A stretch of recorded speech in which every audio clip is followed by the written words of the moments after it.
Student Krishna coaching is your bright future and career. आमे बर्तमान council selected question पड़े aldehyde ketone carboxylic acid से गोटे question अच्छी hydrolysis of ester hydrolysis of ester एटा होची तमरो फॉर्मेशन ऑफ एटा तयारी होची carboxylic acid the preparation hydrolysis of ester hydrolysis मिलिबो केटा तमरो होची कार्बोक्सिलिक एसिड मिलिबो ester on hydrolysis with mineral acid or alkali give rise to carboxylic acid कौन हम ester react with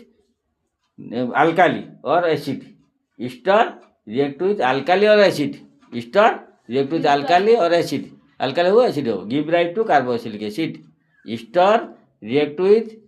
alkali or acid ester टा alkali बा acid सहित रिएक्शन करके कौन दबो कार्बोक्सिलिक एसिड दबो ester react with alkalic acid